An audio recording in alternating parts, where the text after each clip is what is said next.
Population decline next world face చేయబోయే అతిపెద్ద problem.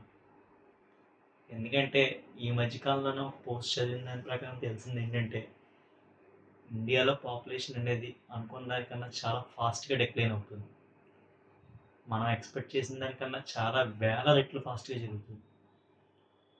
ఏంటి ఇంత పాపులేషన్ ఉంది కదా అనుకోవచ్చు, బట్ రీసెంట్గా ఒక పోస్ట్ ప్రకారం తెలంగాణ అండ్ ఆంధ్రప్రదేశ్లో లాస్ట్ ఇయర్ కంబైన్డ్గా అబార్షన్ రేట్స్ అప్రాక్సిమేట్లీ 25,000.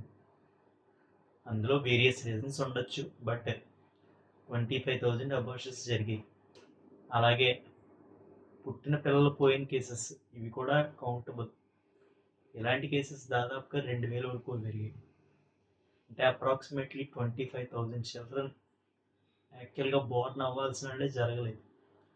ఇది లాస్ట్ 10 years క్రితం అయితే 2,000 కింద ఉండేది, ఇప్పుడు 25,000 కింద పెరిగింది. అలాగే fertility rate, Andhra Pradesh fertility rate present 1.5, which is far below from replacement rate. Andhra Pradesh replacement rate 2.1 ఉండాలి యాక్చువల్గా, బట్ అది 1.5 పడిపోయింది. ఇది కూడా మనం చేసే మిస్టేక్స్ అనుకోవాలి. ఈ స్థాయిలో డిక్లైన్ అవుతుందని చెప్పి ఎవళ్ళు ప్రొజెక్ట్ చేయలేకపోయారు. ఇప్పుడు ఈ పరిస్థితి చూస్తూ ఉంటే నెక్స్ట్ ఇంకా డిక్లైన్ అయ్యే ఛాన్స్ కనిపిస్తుంది.